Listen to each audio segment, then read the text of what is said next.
নতুন আরো একটা ভিডিও নিয়ে চলে এলাম। তো আশা করি সকলে খুব ভালো আছো, আর আমরাও বেশ ভালোই আছি। তো যাই হোক, আজকে তো রবিবার, ছুটির দিন। তো দুপুরবেলায় এখন চলেছি পুলিশ বাজারের দিকে।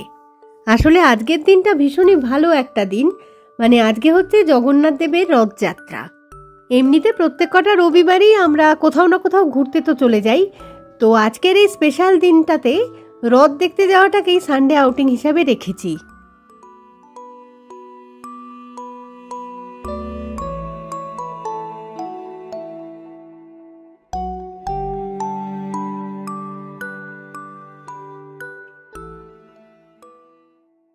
আমরা সবাই জানি যে রথযাত্রা অ্যাকচুয়ালি ধুমধাম করে পালন করা হয় পুরীতে। সেখানে জগন্নাথ দেব এই দিনে ভ্রাতা বলরাম আর ভগিনী সুভদ্রাকে নিয়ে চলে যান মাসির বাড়িতে। এক সপ্তাহ বাদে আবার পুরীর মন্দিরে তিনি ফিরে আসেন। তো সোজা রথ থেকে উল্টো রথ পর্যন্ত এই নিয়মকানুনগুলো আমাদের দেশের বিভিন্ন শহরেই কিন্তু একেবারে পুরীর নিয়মের সাথে মিল রেখে পালন করা হয়ে থাকে। তো যাই হোক, কথা বলতে বলতেই শিলং শহরের প্রাণকেন্দ্র জমজমাট পুলিশ বাজারে আমরা চলে এসেছি। এবার এগোচ্ছি জগন্নাথ মন্দিরের দিকে। দেখে নেব সেখানে রথযাত্রার কিরকম আয়োজন করা হয়েছে। তো এটাই হচ্ছে পুলিশ বাজারের জগন্নাথ মন্দির। অনেক লোকজনেরই ভিড় এখানে দেখতে পাচ্ছি, তবে সবাই না প্রসাদ খেতে ব্যস্ত এই মুহূর্তে। ঘড়ির কাঁটায় সময় তখন দুপুর 2টো। রথ কিন্তু পুরোপুরি সাজানো কমপ্লিট হয়নি, কাজ চলছে। আরও কিছুটা সময় লাগবে, মানে 1-1.5 ঘন্টা মতন টাইম তো লাগবেই।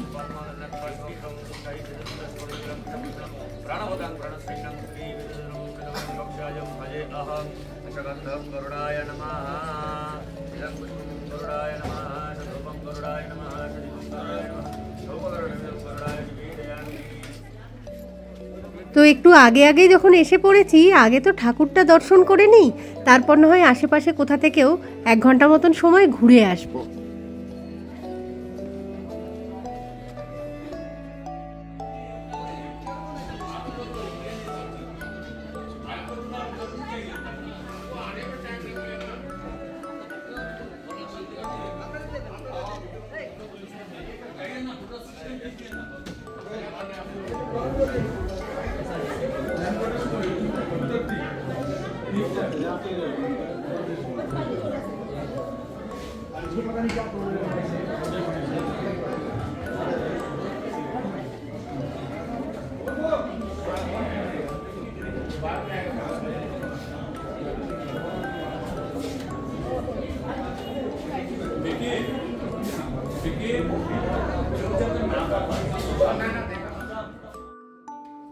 ভীষণই সুন্দর করে সাজানো হয়েছে মূর্তিগুলোকে, এত সুন্দর লাগছে কি বলবো।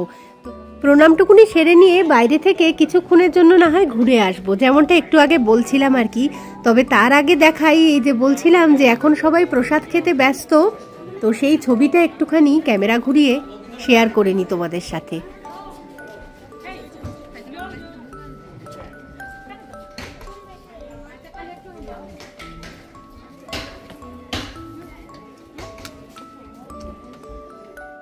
কথাতেই তো আছে রথযাত্রা লোকারণ্য মহা ধুমধাম। সত্যিই একেবারে এলাহি আয়োজন চোখে পড়ছে এখানে।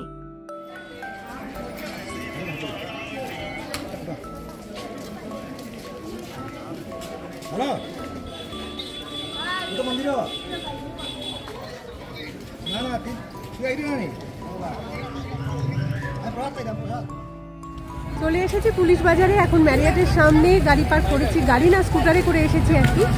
এখন যাব জগন্নাথ মন্দিরে, আজকে তো রথ, সেই কারণে। তো পুলিশ বাজার চত্বরে টুকটাক কিছু কাজকর্ম করে আবার যখন জগন্নাথ মন্দিরে গেলাম, দেখলাম রথ সাজানো কমপ্লিট হয়ে গেছে। এবার আস্তে আস্তে জগন্নাথ দেব, বলরাম, সুভদ্রা সবাইকে রথে তোলা হবে।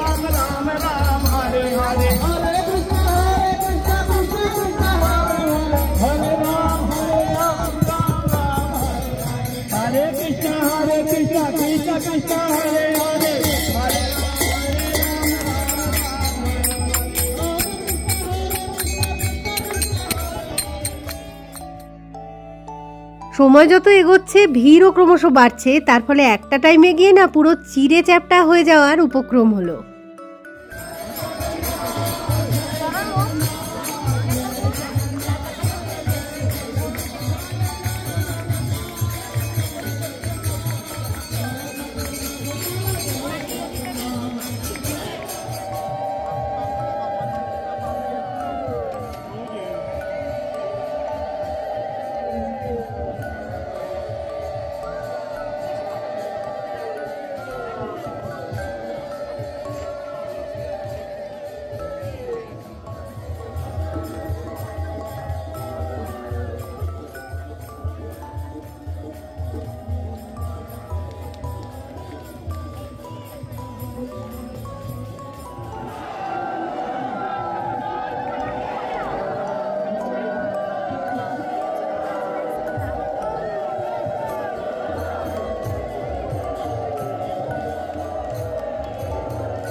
এক এক করে বলরাম, সুভদ্রা, জগন্নাথ দেব সবাই উঠে পড়েছেন রথে। এখন শুধু সময়ের অপেক্ষা রথের দড়ি টানার।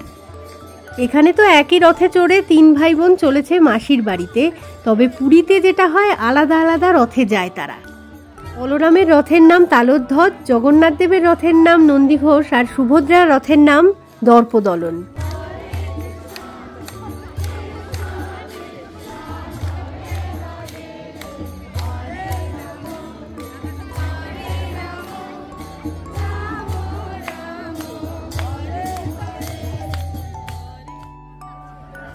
অবশেষে রথের দড়িতে পড়ল টান আর রথ শুরু করলো এগোতে।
তো রথ এগিয়ে চললো সামনের দিকে। এই রথ এখন যাবে জেল রোডের বাসুদেব মন্দিরে, ওটাকেই আর কি মাসির বাড়ি হিসাবে কল্পনা করা হয়েছে এখানে। তো এই ভিড়ের মধ্যে না গিয়ে আমরা বরং অন্য পথ দিয়ে কিছুটা এগিয়ে যাচ্ছি। ভারত সেবাশ্রম সঙ্গে জাস্ট উল্টো দিকে একটা করক চায়ের দোকানের সামনে আর কি বসে আছি, এখান দিয়ে রথটা আসবে। তো ওয়েট করছি, এই পথেই যাবে হচ্ছে সেটা জেল রোডের বাসুদেব মন্দিরে। আশেপাশে প্রচুর লোকের ভিড় চোখে পড়ছে, যারা এই প্রসেশনটা দেখবে বলেই কিন্তু ওয়েট করছে এখানে।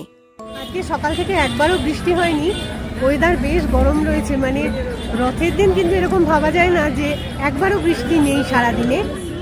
বেশ সুন্দর একটা জায়গা পেয়ে গেছি, তো এই জায়গাটাকে আর ছাড়তে চাইছি না।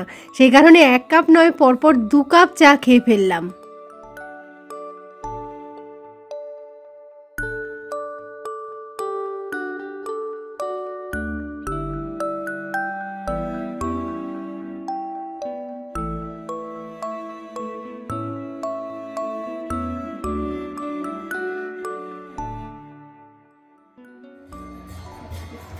পথের মাঝখানে, পথের দুপাশে ভিড় এখন আরও বেড়ে গেছে, কারণ রথ চলে এসেছে আমাদের একেবারেই কাছাকাছি।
ভিড়টা তো তখনও কন্টিনিউ হচ্ছিল, তবে আমরা ছিলাম ওই পর্যন্তই। আজকে জগন্নাথ দেবের মাসির বাড়ি মানে বাসুদেব মন্দির অবধি আর গেলাম না, ইচ্ছে রইল উল্টো রথের দিন সেখানে যাবার। ফিরে যাই তাহলে এখন বাড়িতে, খুব তাড়াতাড়ি ফিরে আসবো আবার একটা নতুন ভিডিও নিয়ে। তো ততক্ষণের জন্য টাটা, আর সঙ্গে থাকার জন্য সকলকে জানাই অসংখ্য ধন্যবাদ।